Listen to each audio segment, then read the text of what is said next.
Perjanjian itu ketika dibuat bukan berarti tidak bisa direvisi atau dibatalkan, atau kalau value kita tuh nggak inline dengan itu, akan berat banget secara psikologis untuk menjalani. Assalamualaikum warahmatullahi wabarakatuh. Selamat datang di Think Talk di bawah langit astronaut. Hari ini kita bersama Bang Maula Robi, corporate lawyer, dan kita akan membahas isu-isu yang ada di sekitar dunia hukum dan karir nih. Dalam perspektif Bang Maula seperti apa? Case pertama nih Bang. Banyak nih pekerja-pekerja yang ijazahnya ditahan oleh tempatnya bekerja. Gimana tuh Bang, menurut Abang selaku lawyer melihat ini, apakah ini sah-sah saja atau sebuah penyimpangan dalam hukum? Ya, mungkin Anda jelasin dari awal ini ya, dari konsep awalnya gitu ya soal ketenaga kerjaan. Jadi sebenarnya basically hukum ketenaga kerjaan itu adalah hukum perdata gitu ya. Jadi hukum privat antara orang dengan orang gitu ya, subjek hukum dengan subjek hukum. Nah, tapi seiring berkembangnya zaman, karena memang dulu itu ada tuntutan gitu ya dari Eropa gitu ya, dari orang-orang yang punya fraksi di buruh gitu, bahwa kesejahteraan tenaga kerja itu ya dia harus diadvokasi, dia harus diatur, sehingga dibuatlah satu set hukum meskipun memang pada dasarnya adalah hukum tenaga kerjaan itu basicnya kesepakatan antara pemberi kerja dengan pekerjanya gitu, tapi dibuatlah satu standar tertentu yang itu berarti kan aspek publik negara masuk gitu kan. Negara itu memberikan standar-standar bahwa minimal seperti ini. Kalau lebih baik gimana? Ya nggak apa-apa, terserah dia, itu antara kesepakatan kalian berdua. Tapi nggak boleh melewati garis batas yang ditentukan oleh peraturan perundang-undangan. Nah, balik lagi tadi ke konsepnya, gimana sih soal penahanan ijazah gitu. Sebenarnya secara undang-undang ketenaga kerjaan yang terakhir itu diubah oleh Cipta Kerja gitu ya. Jadi undang-undang yang tahun 2003 itu sebenarnya belum dicabut, masih berlaku, tapi sebagian sudah di amandemen melalui Undang-Undang Cipta Kerja. Nah, dari Undang-Undang Tenaga Kerjaan tahun 2003 kemudian sampai Undang-Undang Cipta Kerja, sebenarnya tidak ada satupun pasal yang mengatur mengenai ijazah. Jadi tidak ada ketentuan yang membolehkan maupun yang melarang penahanan ijazah. Secara spesifik penahanan ijazah. Sehingga sebenarnya ketentuan mengenai ijazah-ijazah ini dikembalikan ke konsep awalnya, bahwa memang antara pekerja dengan pemberi kerja itu terikat perjanjian ketenaga kerjaan. Terus gimana misalkan dipaksa untuk memberikan ijazah? Kita lihat lagi di perjanjiannya, apakah di perjanjian kerjanya diatur mengenai penahanan ijazah gitu misalkan. Nah, sebenarnya secara teknis antara pemberi kerja dan tenaga kerja itu harusnya setara gitu ya. Jadi misalkan tenaga kerjanya atau pekerjanya bilang, saya nggak mau ditahan ijazahnya, harusnya itu bisa diadvokasi dan bisa direalisasikan dalam klausa perjanjian, sehingga klausa itu bisa dihapuskan gitu. Tapi memang faktanya kadang posisinya pemberi kerja dengan tenaga kerja itu nggak balance gitu. Karena pemberi kerja ini kan capitalnya besar banget gitu ya. Dia punya hak untuk merekrut siapa aja yang menurut dia butuhkan dan dia bisa pekerjakan di perusahaannya. Nah, kadang dipaksa gitu untuk pekerja itu menandatangani default kontrak dari si perjanjian tersebut. Nah, yang paling mungkin bisa dilakukan adalah untuk teman-teman misalkan yang ingin berkarir dan ada klausa tersebut di perjanjian itu untuk diminta dihilangkan gitu. Terus kalau nggak mau gimana? Ya sebisa mungkin untuk mencari tempat kerja yang mengakomodasi keinginan teman-teman, kebutuhan teman-teman. Memang pasar tenaga kerja itu lately kan agak susah juga gitu. Tapi yang harus dipahami oleh kita bersama di sini, konsep dari ketenaga kerjaan itu adalah perjanjian, dan perjanjian itu setara. Sehingga kalau teman-teman memiliki keberatan atas satu atau berapa klausa, termasuk klausa tentang penahanan ijazah, itu dihilangkan aja. Nah, terus kasusnya gimana kalau udah terlanjur? Nah, ingat teman-teman, perjanjian itu ketika dibuat bukan berarti tidak bisa direvisi atau dibatalkan atau di terminate gitu ya, diakhiri. Teman-teman bisa minta juga untuk itu dinegosiasikan ulang supaya itu tidak dimasukkan ke dalam kontrak tersebut.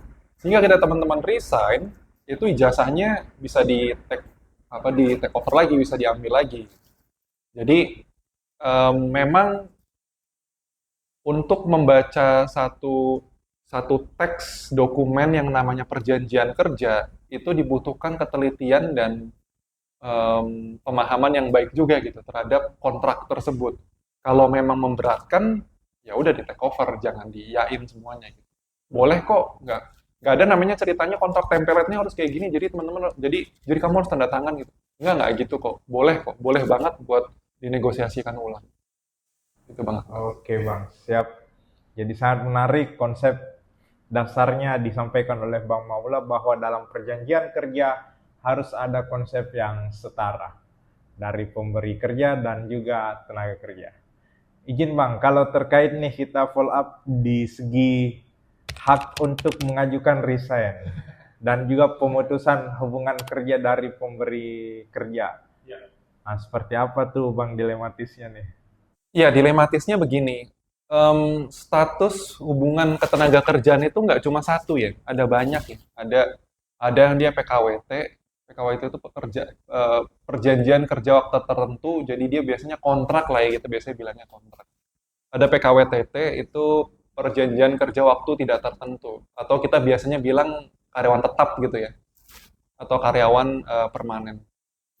Nah, konsep resign itu sebenarnya di kedua bentuk perjanjian itu sama-sama memiliki ketentuan yang mirip gitu, yang serupa. Jadi baik yang PKWT maupun PKWTT itu sebenarnya bisa resign gitu. Tapi teman-teman harus lihat juga bahwa terutama untuk yang PKWT ya, karyawan kontrak, bagaimana ketentuan mengenai resign. Karena memungkinkan juga apabila misalkan dalam waktu resign itu diatur mengenai durasi resignnya misalkan, durasi kontraknya misalkan 2 tahun gitu ya. Terus baru setahun minta resign. Coba dicek, ada nggak klausa yang mengatur bahwa kalau ada pihak yang mengajukan untuk mengundurkan diri dari kontrak, kalau mengundurkan diri dari kontrak itu beda dengan resign ya. Kalau resign itu kan berarti pekerja yang mengundurkan diri dari pekerjaannya. Tapi mengundurkan diri dari kontrak itu bisa jadi pemberi kerja juga mengundurkan diri dari kontrak. Dalam artian dia nggak mau lagi mempekerjakan dia. Ya bisa quote and quote bisa dibilang di PHK. Nah coba dilihat ada nggak clause yang mengatur konsekuensi atas penarikan diri dari kontrak. Kadang ada juga yang mengatur klausa tentang misalkan kalau yang mengajukan diri untuk resign itu adalah pekerjanya, maka pekerjanya harus bayar penalti sekian bulan gaji dari sisa durasi kontrak. Begitu pula apabila yang mengajukan adalah perusahaan. Dulu sebelum Undang-Undang Cipta Kerja ada pasal yang mengatur spesifik mengenai hal ini di Undang-Undang Tenaga Kerjaan. Jadi bagi pihak yang resign, yang mengajukan pengunduran diri, baik itu dari pihak pekerja maupun pemberi kerja, itu harus gantiin sisa bulan gaji dari durasi kontrak kerjanya. Tapi itu udah dicabut sama Undang-Undang Cipta Kerja. Jadi sifatnya adalah contractual basis. Terus gimana misalkan nasibnya dengan karyawan yang misalkan konteksnya adalah tetap? Dilihat dulu di perjanjian kerjanya. Jadi kalau di perjanjian kerja dalam konteks di sini bisa peraturan perusahaan, bisa perjanjian kerja bersama ya. Bedanya apa sih kalau kalau peraturan perusahaan itu dia dibuat oleh perusahaan tanpa melibatkan unsur serikat kerja atau serikat buruhnya. Tapi kalau PKB itu dibuat antara serikat buruh dengan pemberi kerja. Nah, dilihat dulu ketentuan mengenai resign seperti apa. Pada dasarnya memang resign itu adalah hak dari tenaga kerja gitu ya. Jadi kalau mengikuti standar di Undang-Undang Ketenagakerjaan dan Peraturan Pemerintah Nomor 35 Tahun 2021, kalau saya nggak salah, harusnya itu harusnya benar yang itu peraturannya. Itu resign itu adalah hak dari karyawan, hak dari pekerja. Namun, dalam konteks kita balik lagi tadi ke konteks hubungan ketenaga kerjaan itu kan basically adalah kesepakatan para pihak gitu ya. Nah, maka resign itu meskipun sifatnya pemberitahuan, tapi dia tetap harus ikutin aturan mainnya gitu di dalam perusahaan tersebut. Makanya harus dilihat dulu peraturan perusahaannya gimana, perjanjian kerja bersama PKB-nya kayak gimana. Baru resign itu bisa dieksekusi. Kadang kan ada yang bilang juga, silakan kamu resign tapi one month notice gitu misalkan. Jadi nggak bisa resign ngajin surat resign hari ini, besok efektif gitu. Tapi ada clause yang tadi misalnya one month notice, ya itu harus dihormati. Itu harus tetap dipenuhi. Atau ada konsekuensinya, misalkan kalau nggak one month notice nanti kena denda gimana. Meskipun itu nggak diatur di Undang-Undang Tenaga Kerjaan. Tapi kalau ada peraturan seperti itu ya tetap harus dihormati, karena basically itu adalah perjanjian gitu. Ya perjanjian harus ditaati. Itu kurang lebih. Kalau dari perspektif lawyer nih Bang, melihat case ada nih pemberi kerja yang enggak ACC permintaan resign dari karyawannya, gimana tuh Bang? Ya, itu bisa dipersengketakan di Dinas Tenaga Kerja gitu ya. Jadi kalau teman-teman sudah memahami peraturannya seperti apa, misalkan tadi lihat dulu statusnya ya.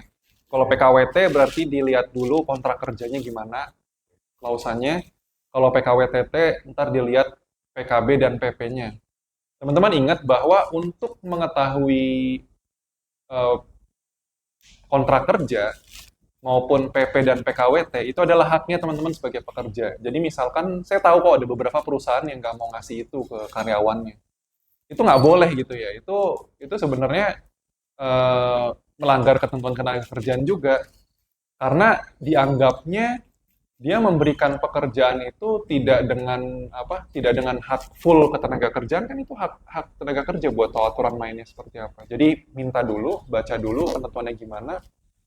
Kalau ketentuannya tidak mencaratkan secara strict, secara ketat untuk resign seperti apa, tapi masih ditahan, bawa aja ke Dinas Tenaga Kerjaan. Biasanya itu direkturnya langsung dipanggil itu sama Disnaker. Nanti biasanya Disnaker minta untuk dilakukan bipartit dulu gitu ya. Tapi biasanya sih kalau udah melibatkan Disnaker, si perusahaan juga nggak bisa nahan-nahan banyak. Karena memang gini, konsekuensi dari resign itu perusahaan itu tidak diwajibkan untuk bayar pesangon gitu ya. Sehingga sebenarnya nggak terlalu memberatkan perusahaan gitu untuk ACC resign. Gitu, Bang Akbar. Dan pesangon Bang tuh jadi hak dari pemberi kerja ya ketika nggak resign. Betul.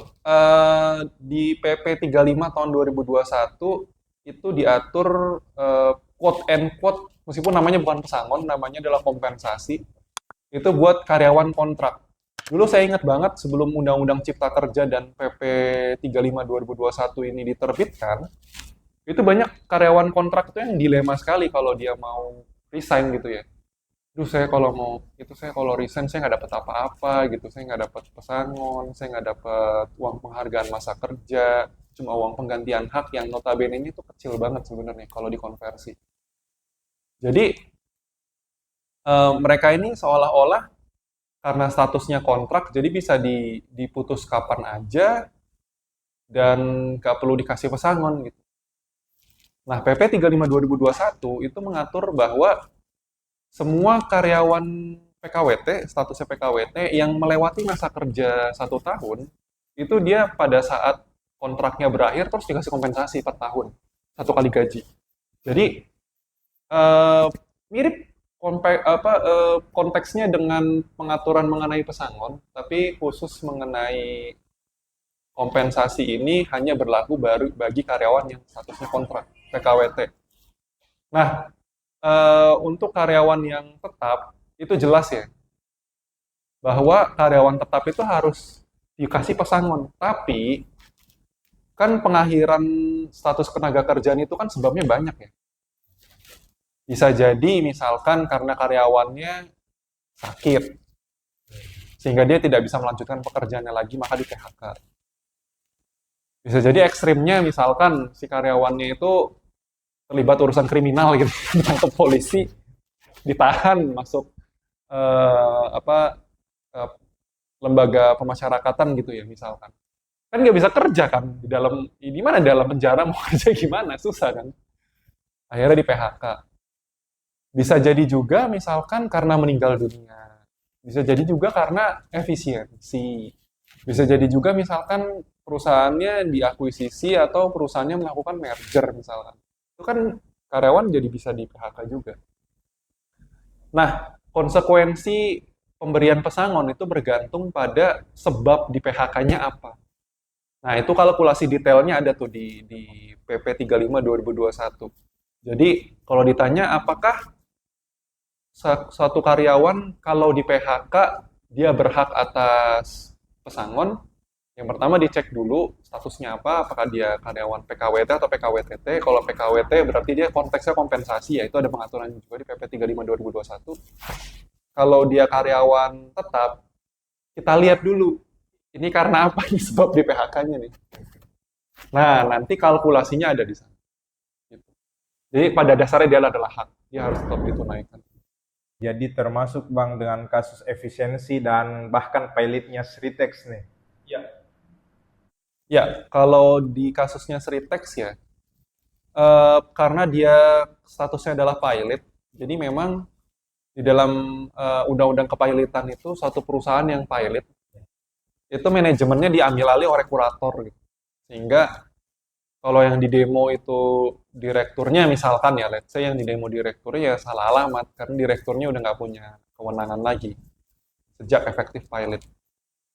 Nah, terus kuratornya gimana? Ya kurator dia harus memperhitungkan bahwa dia ini kan ditunjuk menjadi kurator, tugasnya adalah untuk mengkurasi seluruh harta sisa aset dari perusahaan, dijual semuanya, kemudian kewajiban-kewajiban perusahaan ditunaikan gitu ya, dibayarkan. Nah, kurator itu dia harus mengkategorikan utang atau kewajiban perusahaan dalam tiga golongan. Karena utang itu di sisi kita utang, di sisi lawan transaksinya kan piutang kan. Sehingga biasa kita menyebut kita sebagai debitur, perusahaan yang dipilotkan, kemudian lawan transaksi yang memiliki piutang sebagai kreditur. Nah, dalam kepilotan itu harus dikategorikan 3 jenis kreditur. Kreditur preferent itu adalah kreditur yang dia harus didahulukan untuk pembayaran utangnya. Kemudian kreditur separatis itu adalah kreditur yang dia biasanya utangnya diikat dengan jaminan. Biasanya ini utang-utang perbankan nih ya. Biasanya kan diikat sama sertifikat aset dan lain sebagainya. Dan kreditur konkuren. Konkurennya ya kreditur yang bukan preferent, bukan juga kreditur separatis. Nah, terus kasusnya Sritex ini tenaga kerja masuknya mana? Tenaga kerja itu masuknya kreditur preferent. Jadi, kalau terjadi PHK terhadap tenaga kerjanya Sritex akibat dari kepilotan, maka kurator tuh harus mendahulukan pembayaran dari sisa pesangon misalkan, atau misalkan ada upah yang belum dibayar, itu sebagai kewajiban preferent. Jadi harus dibayar bareng. Nah, preferent itu sebenarnya krediturnya siapa aja sih? Pajak, tenaga kerja, BPJS misalkan. Jadi basically kalau pajak ini kan karena unsur pemerintah ya, maka dia didahulukan. BPJS pun seperti itu iurannya. Jadi dibayangkan teman-teman, kedudukan dari pembayaran kewajiban tenaga kerjaan itu dipersamakan dengan kewajiban pembayaran kepada pemerintah gitu. Jadi memang diutamakan sekali gitu. Jadi kalau sisa hartanya itu terbatas, kan biasanya ada prinsip namanya pari passu pro rata parte. Itu sisanya itu dibagi-bagikan proporsional gitu. Tapi ini tidak berlaku untuk kreditur prefer karena dia harus dibayar. Didahulukan gitu. Jadi jangan khawatir, seharusnya karyawan-karyawan yang di PHK untuk kasus pilotnya Sritex itu dibayarkan kewajiban-kewajiban tenaga kerja. Dan menjadi prioritas Bang ya, benar. Oke, jadi menarik sekali pembicaraan kita terkait hak dan tentunya menjadi edukasi nih Bang buat para pekerja yang sebagian besar menjadi penonton kita, kelas-kelas buruh. Izin Bang, kalau terkait nih kita banyak membahas hak tadi. Nah, izin nih Bang, spill kewajiban terkait ya nilai-nilai yang kira-kiranya harus kita pegang sebagai pekerja biar tidak menerobos hukum ataupun bisa sesuai koridor kepemimpinan yang selalu diajarkan di rumah kepemimpinan. Gimana tuh Bang? Iya, yang pertama memang harus dilihat dari eh, perjanjian kerja teman-teman semua gitu ya. Itu kan bare minimum sebenarnya.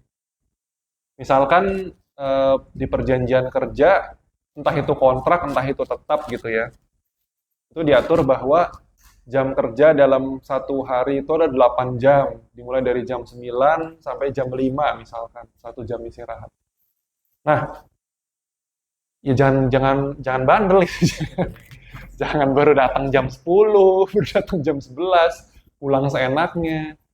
Ya nggak bisa, itu bare minimum gitu. Sehingga karena itu bare minimum, setidaknya itu nggak dilanggar gitu. Itu paling paling basic lah. Kemudian yang kedua, perusahaan itu kan punya value, gitu kan. Perusahaan itu setiap perusahaan yang ada gitu ya, itu punya visi misi, punya value.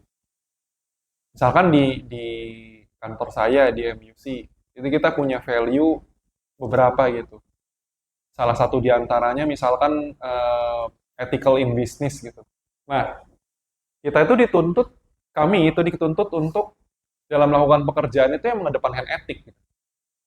Misalkan tindakan ini nggak etis, ya udah jangan dikerjain.